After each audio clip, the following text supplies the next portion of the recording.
Alright, isang mapagpalang gabi po sa ating lahat. Ako po ang inyong abang lingkod, Pastor Erwin Jan Rimos. Tayo po ay nagbabalik sa ating live broadcast ngayong oras na ito. At medyo late na tayo, It's already 8:45 in the evening. Dahil po yan sa ating prayer meeting. So, last night po mga kapatid, inaral po natin ang the actuality of Satan. From creation to the time of Christ. So bukas ko po yun dudugtungan. Mayroon ho tayong bagong lesson ngayon na entitled The One God in Three Person. Alam ko po na ito ay magiging isang controversial na pag-aaral, but ito po ay makatulong sa atin kung paano natin inuunawa ang salita ng Panginoon. At mahalaga po na makita natin ito dahil baka ito po ang mindset natin patungkol sa Diyos. At delikado po. Alam mo ba na yung one God in three person na yan ay hindi po yan tunay na Diyos? Sapagkat ang tunay na Diyos ay 3 are 1. Okay? So, puntahan po natin ang ating text. Magsimula po tayo sa pagbabasa ng salita ng Diyos. Mag-comment lang po kayo. Revelation chapter 12 verse 9. So yan po ang ating magiging text. Revelation chapter 12 and verse number 9. Ganito po ang sinabi ng salita ng Panginoon. Welcome po Pastor Rene Frias. Revelation 12 verse 9. Ayan, pasensya na kayo, medyo nagmamadali tayo, but I hope that it will open your hearts and open your mind. The Bible says, Revelation 12 verse 9, And the great dragon was cast out, that old serpent called the devil and Satan, which deceiveth the whole world. He was cast out into the earth, and his angels were cast out with him. Welcome po, Ma'am Lota Niminyo. Gaano po kahalaga itong talatang ito? Okay, nabanggit po dyan ang great dragon, which is the old serpent, na tinawag din na devil, capital letter D, sa King James Bible, and Satan, capital letter S, which deceiveth the whole world. He was, singular po yan, pero merong tatlong palayaw. Singular po yan, pero merong tatlong pangalan. Kaya, mag-isip-isip ka na kung ano ang sinasamba mo at sino yung God na sinasamba mo. And that great dragon was cast out, that old serpent, siya pa rin yun, called the devil, and Satan, which deceiveth the whole world, was cast out into the earth, and his angels were cast out with him. So nandiyan po sa talata mga kapatid, tatlo, the old serpent, the devil, Satan. Tatlo po ang kanyang pangalan, pero siya lang yun, mag-isa. The one God in three persons. Delikado yan mga kapatid. And he laid hold, Revelation 20 verse 2, and he laid hold on the dragon, that old serpent, which is the devil, and Satan, and bound him 1,000 years. Alam mo yung serpent, yun si devil, at yun din si Satan, siya rin yun. Alam mo ba na 3 beses pumasok sa iba't ibang person yang Satanas na yan? Ang tunay na Diyos mga kapatid ay matatagpuan po sa 1 John 5:7. Sabi po sa 1 John 5:7, For there are 3 that bear record in heaven, the Father. Sino yan? God the Father. The Word. Sino po yan? The Lord Jesus Christ. And the Holy Ghost. Etong tatlong ito ay Diyos. God the Father, God the Son, and God the Holy Ghost. Ano raw sila? God. Anong ginawa nila? These 3. Tingnan po ninyo yung word na this. T-H-E-S-E. Yan po ay plural form of the word this. T-H-I-S.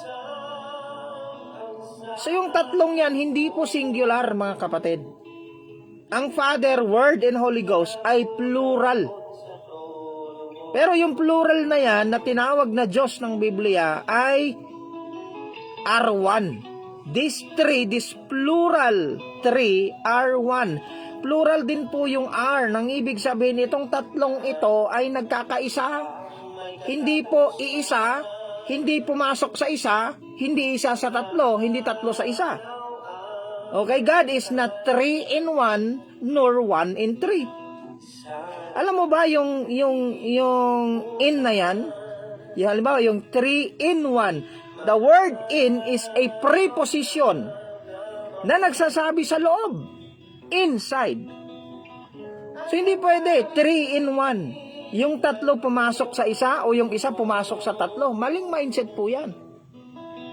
Yung tatlo po ay nagkakaisa. Yun ang pinaka-biblical. Kaya delikado po ang one God in 3 persons. Sino yung God? Yung pinasukan o yung pumasok? Yun ang pinaka-question. Ulit po, tatanong. Sino yung God? Yung pinasukan o yung pumasok? Malaking problema yan, kaibigan. So God is not 3 in 1 nor 1 in 3. God is 3 are 1. Malinaw po yan. Wala ka ng ibang verse na makikita sa Bible na magpapaliwanag sa Biblical Trinity. Welcome po, Ma'am Jela de Guzman. And Patrick Niminyo is with us tonight.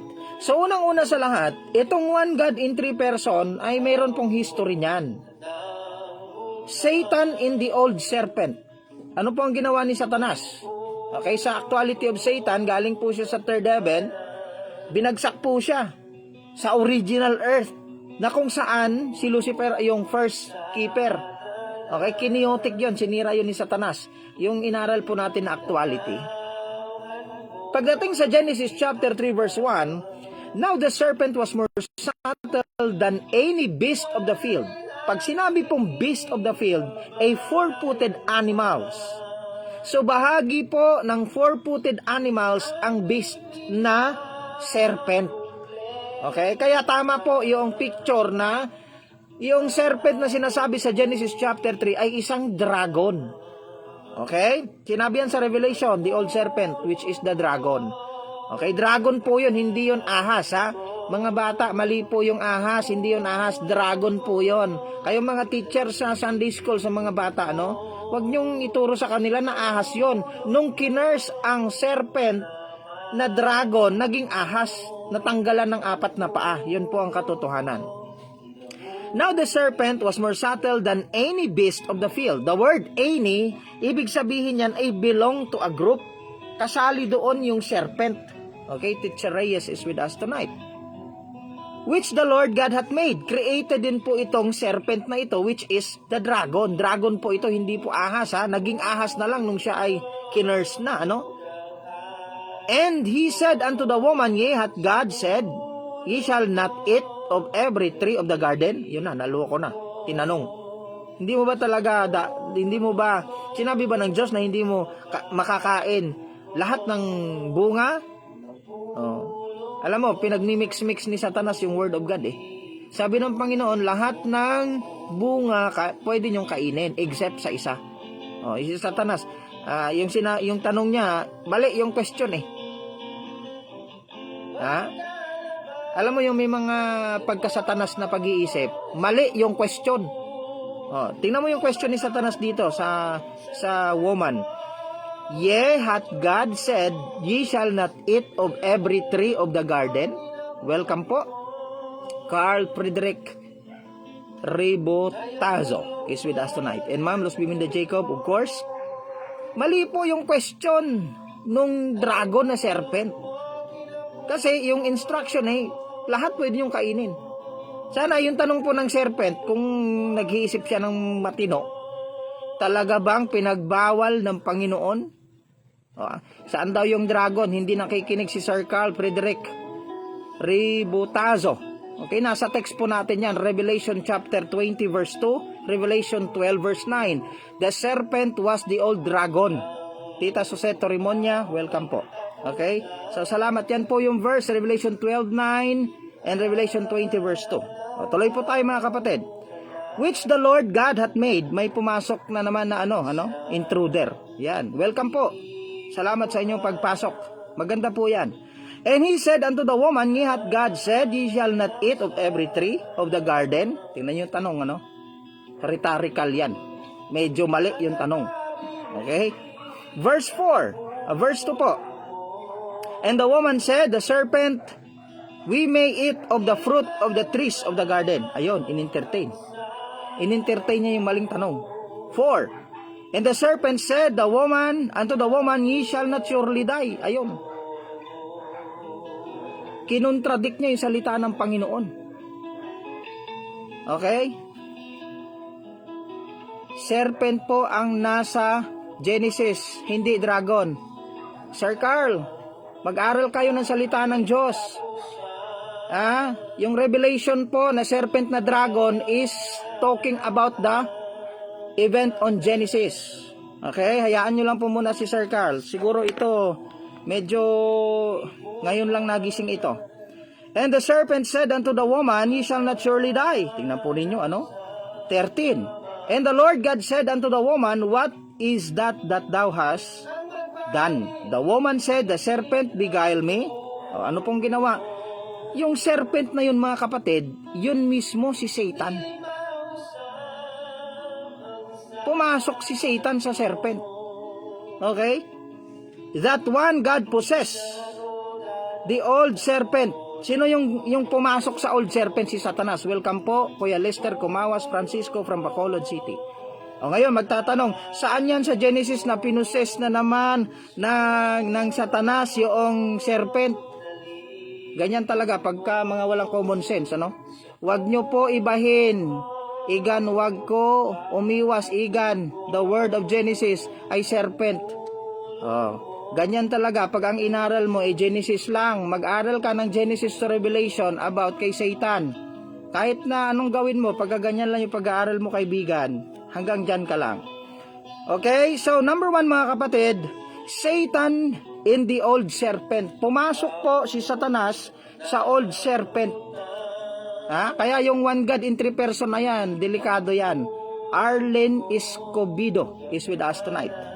Okay? Pangalawa, mabilis lang po ito. Ulitin ko po, ang tunay na Diyos is 3 are 1. These 3 are 1. 1 John 5:7. Hindi po 1 in 3 at saka 3 in 1. Okay? Hindi po, wala kayo makikita na 3 in 1 at saka 1 in 3. Okay? Sige. Satan in Judas the devil. Okay, yun po yung pangalawa, Si Satanas pumasok kay Judas, ang devil. Tinawag po ng Panginoong Hesus si Judas as a devil. Okay? Wala palang problema yung revelation, ikaw po yung may problema. Then entered Satan, capital letter S po yung Satan, into Judas, sure name Iscariot, being of the number of the 12. Doon sa 12 disciples, meron pong pinasukan si Satanas doon. Alam mo ba na si Judas ay seed of the serpent? Si Jesus Christ, seed of the woman, na pinrapisay sa Genesis. So, pangalawang beses na pumasok po ang Satanas na capital letter S, sa pangalawang person ay kay Judas. Alam mo ba na itong Satanas na ito ay papasok sa third beast? Itong third beast, na si Satanas from the bottomless pit ay papasok po sa image of the beast sa gitna ng tribulation period. Okay? John chapter 13 verse 2. The devil put unto Judas' heart. Ano pong nangyari? And supper being ended, the devil having now put into the heart of Judas Iscariot, Simon's son, to betray him. Ayan, Joe Villegas, kasama po natin ngayong gabi. Thank you very much. John 13:27, Satan entered unto Judas again. Pumasok po ulit. Alam mo, yung Diyos na pumapasok sa person ay hindi Diyos. Yung Diyos po ay Diyos na mismo. In the beginning was the Word, and the Word was with God, and the Word was God. The same was in the beginning with God. Sino po yan? Si Jesus Christ, ang God the Father, at si Jesus Christ. Ano po? And after the sop, Satan entered unto him. Then said Jesus unto him, that thou doest, do quickly. Kaya, pag-isipan mo, sino yung Diyos? Yung pinasukan o yung pumasok? Diyan sa sinasabi mong one God in three person. Sino yung God? Yung pinasukan o yung pumasok? Yun ang pinaka-question dyan.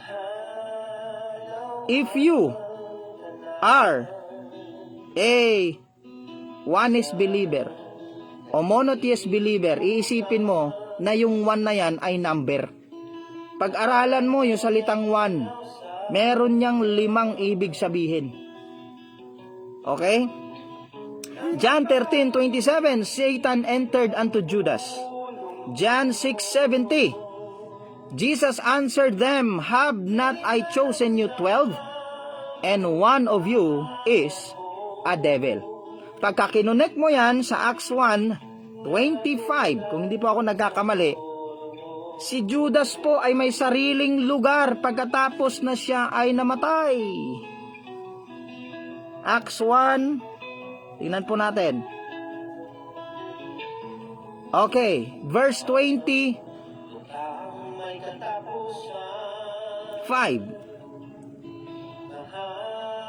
That he may take part of the ministry of apostleship from which Judas by transgression fell, that he might go to his own place. Si Matayas po pinag-uusapan dyan, pinalit si Matayas kay Judas. Bakit? Ano nangyari kay Judas nung namatay? Meron siyang sariling lugar kung saan siya nanggaling. Okay? It's a matter of Bible analogy. And it's a matter of comparing verses from verses. Huwag ka lang tumigil sa isang verse at ilalagay mo lahat ng iyong pag-aaral dyan sa isang verse. Hindi yan hermeneutics na biblical, pogi. Ang hermeneutics na biblical, kukumpare mo sa ibang mga verses. Entire Bible yung pag-aaralan mo sa isang subject. Excited na po ako mga kapatid na lahat ng lesson na ituturo natin na idodrawing natin from eternity past to eternity future. Halimbawa, kasalanan, aralin natin from eternity past to eternity future. Halimbawa, Satanas, eternity past to eternity future. Ang Diyos, eternity past to eternity future. Ang kaligtasan, eternity past to eternity future. Maganda pong pag-aaral yan. Wala pa kayo nakikita na ganyan magturo. I tell you. Pero, next year po yan mga kapatid. So I hope na marami po ang magagalit. I hope na marami po ang magbabash. And I hope na marami po ang mag-aalburuto. Pero sana kayo na mga nagbabash at nagagalit, nag-aaral kayo mga pogi. Last, number 3. Pangatlong beses na itong Satanas na ito ay pumasok sa isang person. Okay? Satan in the third beast. Si Satan po nagaling sa bottomless pit ay papasok sa image of the beast. Okay? Yes, exegesis. Ayan. Di ba? Ang galing ng exegesis. Actually, sa Bible school, first sem yan. Amen. Very good. Salamat po sa exegesis. Revelation 13 verse 1 to 10. And I stood upon the sand of the sea, and I saw the beast rise up out of the sea, having 7 heads and 10 horns, and upon his horns 10 crowns, and upon his head the name of blasphemy. And the beast which I saw was like unto a leopard, and his feet were as the feet of a bear, and his mouth as a mouth of a lion. And the dragon gave him power, and his seat and a great authority. And I saw one of his heads as it were wounded to death, and his deadly wounds were healed, and all the world wandered after the beast, and they worshipped the dragon which gave power unto the beast, and they worshipped the beast, saying, Who is like unto the beast, who is able to make war with him? and was given unto him mouth speaking great things and blasphemies, and power was given unto him to continue 42 months. Ayan po, 3.5 years po yung 42 months na yan. And he opened his mouth in blasphemy against God, to blaspheme his name in his tabernacle and them that dwell in heaven, and it was given unto him to make war with the saints and to overcome them, and power was given him over all kindred and tongues and nations, and all that dwell upon the earth shall worship him, whose name were not written in the book of life of the Lamb, slain from the foundation of the world. If any man have an ear, let him hear. Yan po ay mensahe sa church, ano? Okay. So ano po yan? Yung beast na yan is out of the sea. Kapag inaral nyo po yung beast na yan, okay, in the Old Testament, yan po ay ang mga world empire. Okay? And then pagdating sa Book of Revelation ay nag-combine po lahat ng mga ano yan, yung mga empire na yan. Leopard, ano pa yan? Bear, ayan, leopard, bear at saka lion, dragon. Oh. Sino yan? Beast yan. Pagdating po yan sa tribulation period. Okay? Sige po. Hayaan nyo lang yan si Sir Carl. Padamihan nyo yung kanyang comment para tumaas ang engagement natin. If any man have an ear, let him hear. He that leadeth into captivity shall go into captivity. He that killeth with the sword must be killed with the sword. Here is patience and faith of the saints. Ang Book of Revelation po ay merong 3 beast na nabanggit. Itong 3 beast na ito ay lalabas po sa 7 years tribulation period. Isa lang po ito, ano? Marami po ang mga interpretation dito sa beast na ito. Okay? Pag i-compare nyo po yung Old Testament at saka dito, okay? Ang ibig sabihin niyan ay world empire. Ano? Magkakaroon ng one world government. Yan po ang ibig sabihin, ano? Hindi tayo magbabanggit ng mga pangalan kasi wala naman pong pangalan sa Bible. Kaya nasa sa inyo, aralin nyo po yung beast na yan. So first beast, Revelation 13 verse 1 to 10. Second beast, Revelation 13 verse 11 to 18. And I beheld another beast coming out of the earth, and he had 2 horns like a lamb, and he spake as a dragon, and he exercised all the power of the first beast. Ayan po, ano? Pangalawa na po yan. And the power of the first beast before him, and causeth the earth and them which dwell therein to worship the first beast, whose deadly wound was healed. Yun po yung first beast na binasa natin kanina, ano? And he doeth great wonders, and he maketh fire came down from heaven. Miracle naman yung ginawa ng second beast na ito. Okay, meron siyang 2 horns, speak like a lamb, speak as a dragon. Okay, yung horns niya parang lamb. Okay, so nagpapadala po siya ng fire from heaven on the earth, on the sight of men, and deceive them that dwell on the earth by the means of this miracle which he had power to do in the sight of the beast, saying to them that dwell on the earth that they should make an image of the beast. Ayan po, sinasabi nitong pangalawang beast na ito na pagawan daw ng image yung first beast. Okay? So yung unang beast, may image yon. Sinabihan niya ang mga tao nitong pangalawang beast na gagawa sila ng image of the first beast. Ano yung first beast? Yung leopard, na lion, yung binanggit po sa unang beast. Okay? Now, verse ano na po ako? 15. And he had power to give life unto the image of the beast, that the image of the beast should both speak and cause as many as would not worship the image of the beast should be killed. Okay? So, kapag hindi sumunod yung mga tao, papatayin. Utos yan ng pangalawang beast. And he causeth all, both small and great, rich and poor, free and bond, to receive a mark, okay, in their right hand. Okay, the word ibig sabihin a kind of mark. Hindi po specific na mark, a kind of mark. In their right hand and on their foreheads. And that no man might buy or sell save he that had the mark or the name of the beast or the number of his name. So itong mark na ito ay name of the beast, the number of his name. 3-in-1 din po yan. Identity yan ng beast, pangalan ng beast, at number ng beast. Sinong beast na yan? Yung pangalawang beast po. Here is wisdom, let him he that understand and count the number of the beast. For it is the number of a man. Pangalan ng beast, number ng beast, at number din ng tao. Connected po yan sa number ng tao. Ibig sabihin, ID number or identification number ng tao. Rosana Gabriel Tonato is with us tonight. Okay. Tuloy po tayo sa pagbabasa. For it is the number of a man, and his number is 636. Okay? Alam niyo po ba na sa mga preterists, ito po ay isang tao na sinasabi nilang yun daw, yung 666 na ito, tao raw ito. Okay? Pastor, ano nga po ulit yung topic mo ngayon sa live?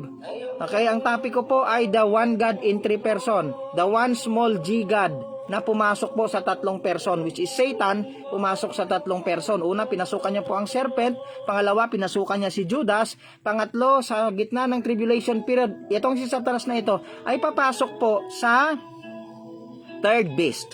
Okay? The beast out of the bottomless pit. Ayan na, itong pangatlong beast na po tayo.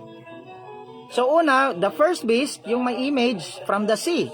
Yung sea na yan, kapag inaral nyo po yan, ang ibig sabihin yan, out of many people, out of many waters. Okay, pag inaral nyo, hindi ko na po i-detail sa inyo kasi maubos ang time natin mga kapatid. Okay? Pangalawang beast naman, ito yung magbibigay ng power doon sa image, magpapagawa ng image of the first beast. Okay? Na magsasalita yung image. Pag hindi nila winorship yung image ng first beast, sa utos ng second beast, papatayin sila. Ano yung second beast? Meron siyang 2 horns. Ano? 2 horns. Kapag i-explain ko po yan sa inyo, baka mamaya manibago kayo sa explanation ko, kaya i-descriptive ko lang muna mga kapatid. I-descriptive ko lang kasi babanggain ko dyan lahat ng mga maraming komentary na nagbabanggit ng mga pangalan, si beast na ganito, si ano yan, si ano yan. Wala pong ganyang pangalan, Okay? Wala pong mga pangalan sa Bible. Huwag nating lagyan ng pangalan kasi delikado yan. Paano pag nagkamali tayo? May sisirain tayong personality, di ba? So hindi natin gagawin yan. So Revelation chapter 9 verse 1 to 11, the beast out of the bottomless pit. So in summary mga kapatid, sa book of Revelation, sa 7 years, merong 3 beast. Kaya dapat tandaan natin to. Pag sinabing beast, 3 pala yan. In the entire Bible, from Old Testament to New Testament, hanggang sa tribulation period, meron pong 7 beast. 4 in the Old Testament, 3 in the New Testament. O, kaya 7. Kapag inaral natin yan, throughout eschatology na naman yan. So mayroon po tayong mga ganyang pag-aaral. Hindi po tayo nakastick sa isang verse lang tapos 3 oras na yung explanation natin hanggang yung apple naging orange na sa bandang huli. Hindi po. Okay? Tinitingnan natin lahat ng anggulo. So itong third beast na ito, from the bottomless pit, and the 5th angel sounded, yan sa gitna po ng tribulation period dyan, and a star fall from heaven unto the earth, and to him was given the key of the bottomless pit. May nagreklamo po dyan sa Revelation 9 na yan, 1 to 11. Bakit daw naging kulungan ni Satanas? Bakit daw si Satanas yung star fall from heaven na may hawak ng susi? Kulungan niya yon. Bakit siya yung may hawak ng susi? Pag inaral mo yung entire eschatology, kaibigan, pag inaral mo yung entire eschatology, yung sinasabi ko pong actuality of Satan, matagal ko pong inaral yan. Kung ngayon ka lang mag-aaral ng actuality ni Satan, medyo maghunos dili ka muna. Pakinggan mo muna ako kahit konti, Bago ikukulong si Satanas dyan, ay Revelation chapter 20 verse 1 to 7 na. Yan po ay kaganapan sa Battle of Armageddon na, Second Coming Part 2, kung ikaw ay dispensationalist. sa ngayong panahon, yan ay kaharian ni Satanas. He is the king of the bottomless pit. His name is Abaddon, Apollyon, which is, in Hebrew tongue, si Satanas yan. Kaya nga, up and down, accusing of the brethren siya, kahit na itapon na siya sa impyerno, na bottomless pit nga, dahil nakakalabas, kasi full of wisdom yung Satanas na yan. Ikukulong lang siya pag nilagyan na siya ng seal at mismong ginapos na siya nung pangalawang may hawak ng susi ng bottomless pit. Alam mo ba na may tatlo na may hawak sa susi ng bottomless pit? Richard Bacos Mata is with us. May tatlo, pastor. Yes, kapag inaral na naman natin yan, Genesis to Revelation na naman ang pag-aaral yan. Tatlo po ang may hawak ng susi. Ngayon ko lang narinig yung pastor. Kaya nga magunos dili ka nga. Kung ngayon mo lang naririnig yung mga sinasabi ko. Kasi iaaralin natin talaga lahat ito. And you will see, mga kapatid, na ito po'y talagang nakakonek sa lahat ng katotohanan sa salita ng Diyos. Tingnan po ninyo. Verse 2, and he opened the bottomless pit. Sino po ito? Yung fifth angel. Yung star from heaven, yun yung nagbukas. Yung may dala ng susi. Alam mo ba na yung kaganapan na ito ay judgment seat of Christ, marriage supper of the Lamb, sa baba, 7 years tribulation period, yung mga trumpet na yan, nasa 7 years yan. So, ibig sabihin, yung time frame na yan, ay judgment seat sa taas, marriage supper of the Lamb, sa baba naman ay 7 years tribulation period, by which yung 7 years tribulation period ay may dalawang bahagi, 3.5 years, 42 months, 1,260 days, 3.5 years equals 7 years. Okay? Kapag in-explain ko na naman po yan, makaabutin na naman tayo ng madaling araw. So, dinidirect ko na lang po para tuloy-tuloy ang pag-aaral natin. Okay po? So, itong na ito, bubuksan niya yung bottomless pit. Kailan mangyayari yan? Sa gitna po ng 7 years tribulation period. In the 7 years tribulation period, listen to me very carefully, there will be war in heaven. Bakit? Dahil mayroong friend without wedding garment na makakapasok sa marriage supper of the Lamb na walang damit. Hindi po dumaan sa rapture. The white raiment is the righteousness of the saints. Sabi po sa Revelation, may nakapasok na walang damit. Sabi nila, mga unsaved yan, pastor. Naku naman. Yung friend na yan ay singular, capital letter F. May sarili ding pag-aaral po yan. Bakit capital letter F yan at bakit yan without wedding garment, singular? Hindi mo pwedeng ipuplural yan. Welcome po, Ma'am Phoebe Ormeo. Lance Mapa, kasama natin ngayong gabi. Now, sino po yan? Si Satanas po yan. He is the only entity na makakapasok po. Up and down, up and down. Job, accuser of the brethren. Hanggang sa siya po ay itapon sa mundo.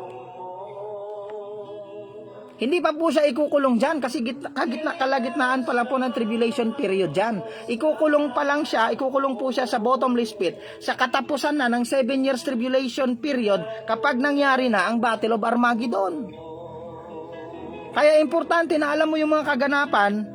Actually, marami tayong nakikitang mga katotohanan dyan, mga kapatid. Ano?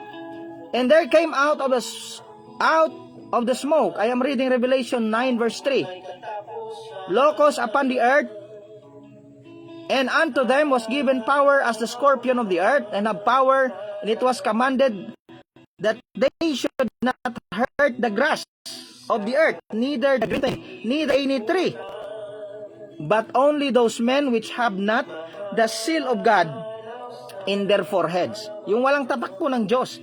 Sino ba yung may mga seal of God in their foreheads?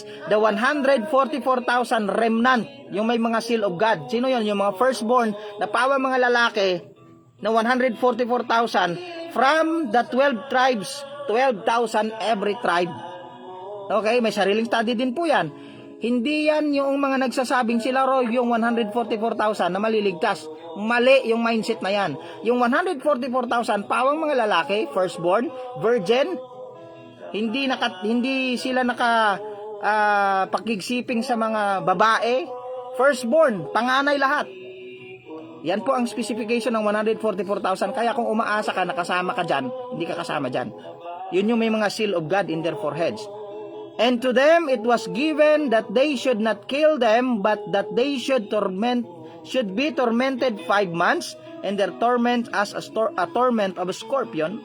and striketh a man, seek death, and shall not find it.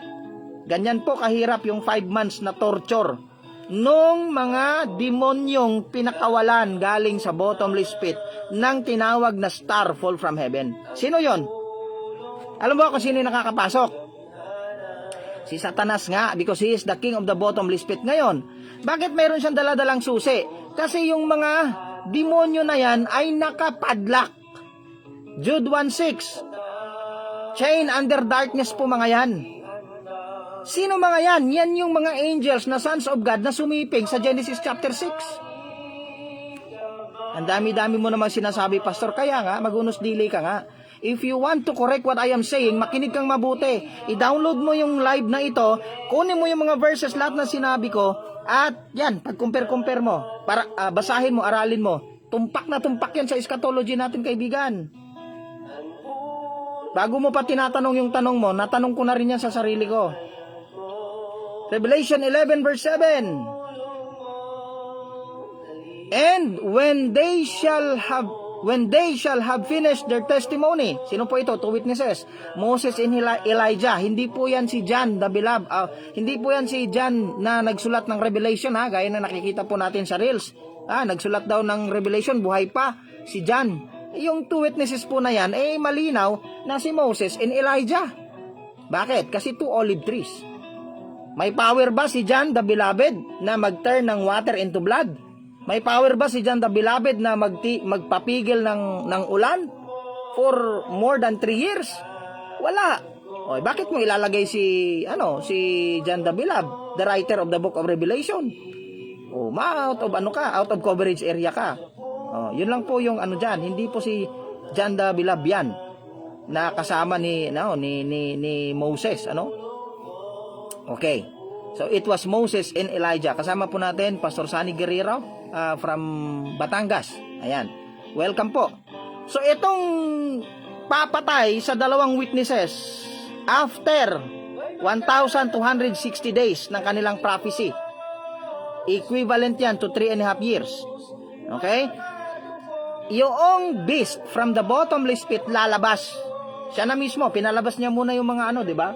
Pag inaral mo yan, tumpak na tumpak niya, pinalabas niya muna yung mga demonyo.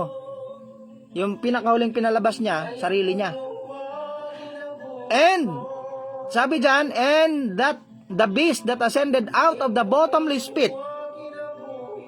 Beast na po ito, hindi na po ito plural, singular na po ito, the beast. Walang S.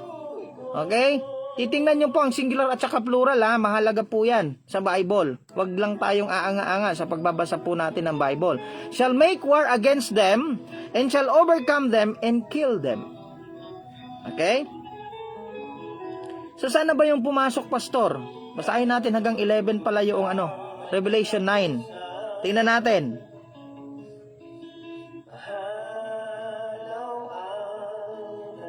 And they had tail. Ito na po yung yung mga galing sa bottomless pit. May mga buntot sila na parang scorpion. Gusto ko palang basahin yung 9 muna. Kasi ginagaya na po ito ng mundo ngayon. Sikat na po ito sa mundo. Tingnan po ninyo. Yung mga mukha nila, verse 8. Yung shape po nila, verse 7. And the shape of the locust were like unto horses, prepared unto battle, and on their heads were as it were crown. Para mga tikbalang na may mga korona. Tingnan ninyo Pinapractice na po ito. Sa panahon natin, ginagaya-gaya po nila yung beast. Like gold, and their faces were as a face of a man. Yung mukha nila lalaki. Lalaki yung mukha, Then, they had hair as the hair of a woman. Mahaba yung buhok. Pero lalaki mukha, brusko. Tingnan nyo po kung gaano ka detalyado ang Bible. Uso na yan ngayon. Kasi hindi ka magbabiral kung hindi mo gagawin yan. Yung ganitong klaseng mukha. They had hair like the hair of a woman, and their feet were their teeth were as a teeth of a lion. And they had breastplate. Alam mo ba kung ano yung breastplate? for war. Pero for kalokohan, yung breastplate, sinabstitute nila yan nung sinusuot ng babae. Mukha nila lalaki, mahaba yung buhok, tapos naglalagay sila ng breastplate. Ano yung breastplate nila, pastor? Ginagaya nila yung mga babae. Napunin nyo, ha? As it were breastplate of iron, the sound of their wings was as the sound of chariots of many horses running in battle. And they had tail. Tingnan nyo, mayroon silang tail sa panahon natin ngayon, hindi sa likod, sa harap. Yung tail ng mga beast na ito. And they had tail like unto scorpions, and there were sting in their tails. And their power was to hurt men 5 months. And they had a king over them, which is the angel of the bottomless pit. Sino yung king over them? Sino yan? Si Satanas po yan. Hindi niya final prison ang bottomless pit. In fact, ginawang kulungan yan sa kanya kaso mautak siya. Ex-convict kasi ito, lumalabas. He climbed it another way. Sino po yan? Yung king nila. Ang pangalan niya ay Abaddon. Kapag sa Greek ay Apollyon. Sino po? Si Satanas. Alam mo ba na yung beast na yan, ang pangatlong beast na yan ay siyang papatay kay Moses and Elijah. Sino yan? Yan yung mag-i-empower doon sa image of the beast. Kagrupo yung tatlong yon. First beast, second beast, at yung third beast. Yung tatlong yan, kapag inaral mo yan, kinonek mo yan sa Battle of Armageddon, yun ang makakalaban ni Jesus Christ, the one world government, the one world religion, the one world power, kasama yung empowerment ng third beast na ito. Kaya tumpak na tumpak po yan.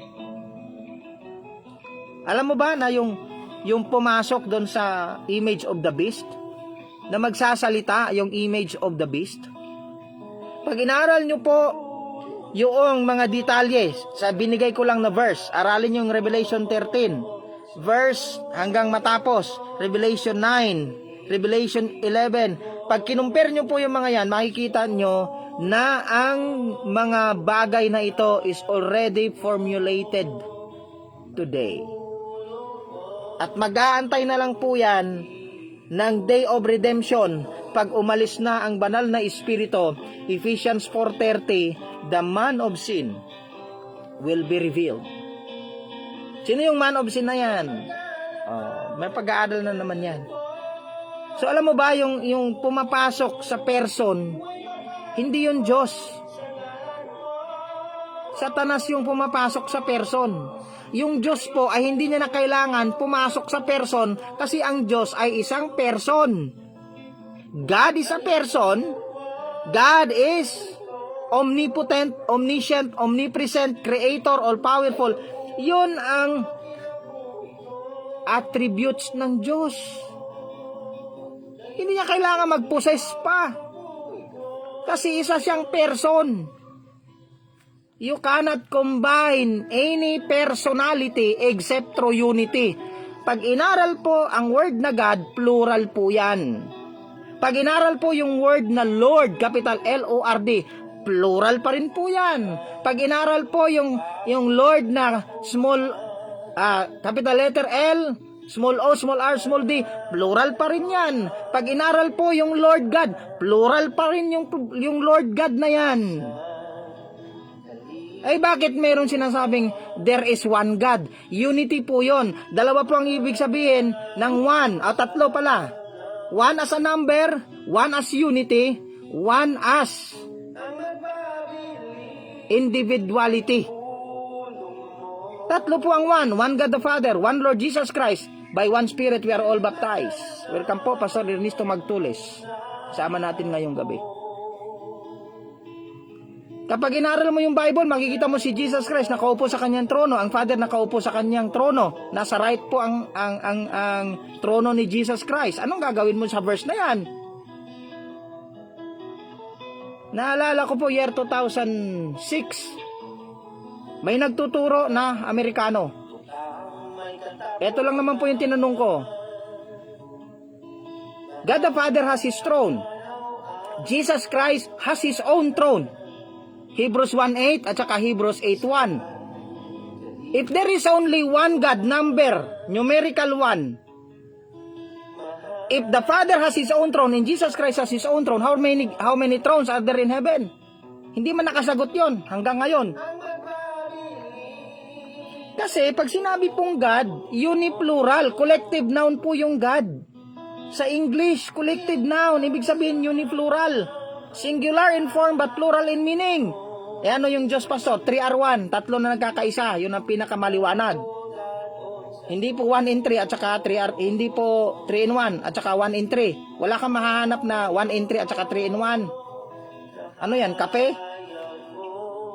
So, mag-ingat po kayo mga kapatid sa terminology. Preposition lang po yung word na in. Na pag sinabi mo, yung tatlo, pumasok sa isa. Or yung isa, pumasok sa tatlo. Yan po ang ibig sabihin ng 1 in, 3 in. Aralin mo yung grammar. Yan yung biblical, Pastor. This, plural, T-H-E-S-E. 3, plural. R, plural. E ano yung 1, Pastor? Unity yun.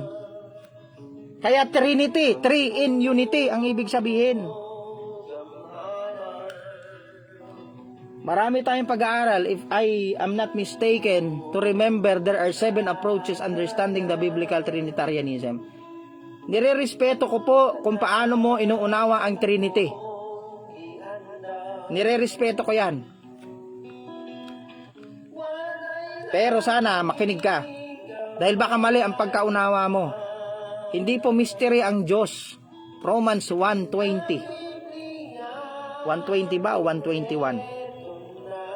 Tingnan ko po, baka magkamali tayo. Marami pa naman din tayong basher. Romans 1:21. God is not a mystery. Romans 1:20.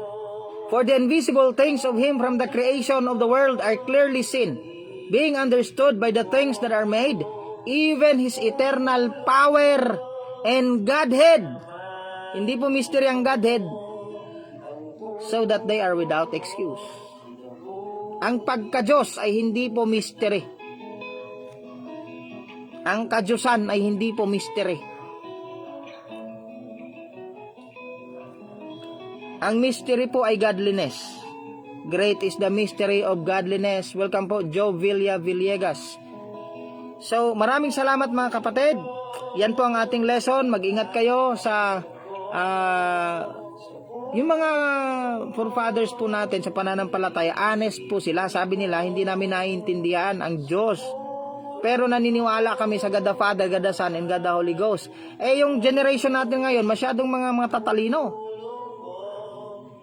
Imbis na sabihin na hindi namin naiintindihan ang Diyos. Naiintindihan daw nila. Parang tao daw ang Diyos. Parang ikaw lang mag-isa. Meron kang katawan, kaluluwa at espiritu. So ibig mong sabihin, yung Diyos pala yung katawan si Jesus.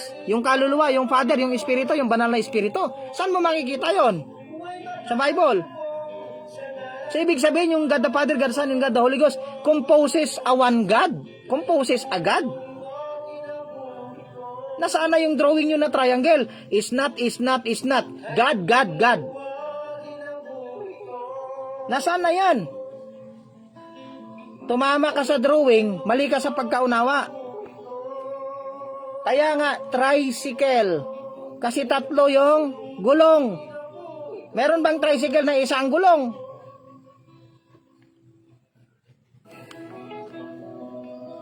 Tapos magtatanong pa, ilan ba ang Trinity? Ilan ba ang Trinity? Siyempre pag sinabi mo Trinity, isa yon. Pero ilan yung Diyos na kinikilala ng Trinity?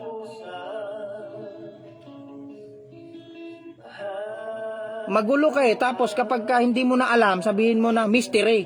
Kasi wala ka nang isasagot. Hay naku po. So ganyan lang mga kapatid, we are ready to any cross-examination. Gusto lang namin ipaalam na pagkaunawa po namin sa Trinity, 3 in unity. Tatlo na nagkakaisa. Now ngayon, kung ikaw, yung paniniwala mo, isa sa tatlo, tatlo sa isa, bahala ka sa buhay mo. Ano mo yan right mo yan Pero rumispeto ka. Kasi mapapaliwanag namin yung 3 are in unity. Kaya nga Trinity, tri-unity, yun ang ibig pong sabihin, tri-unity. Kapag ginawa mong God yung one, pagka grammar po yung pinag-aralan natin, 1 John 5:7 lang, wag tayo umalis. Yung one dyan, hindi yan God yung one. Ano yung one, pastor, sa 1 John 5:7? Yan po yung action na ginawa nung 3. Ano yung 3? Father? Ano yung Father? God. Word, sino yan? Jesus Christ, God din. Yung Holy Ghost, God din yon. Anong ginawa nitong 3 na ito? They unite. Kaya Trinity, 3 in unity. Tanggalin mo yung unity. Tritheist ang tawag doon. Kaya nga kayo, pastor, tritheist kayo. Kayo naman, akala nyo, Trinitarian kayo, monotheist kayo. Kung hindi kayo monotheist, Unitarian. Aralin mo nga yung term na monotheist at saka Unitarian, aralin mo. Pati na yung oneness, aralin mo rin. Kasi alam yan ng dictionary kung anong ibig sabihin yan. Aralin mo yung yung Trinity. Yung theological term na Trinity, kung anong ibig sabihin. Hindi ka sumusunod dun sa meaning ng word. Iba yung ibig mong sabihin, iba yung sinasabi mo. Di ba po?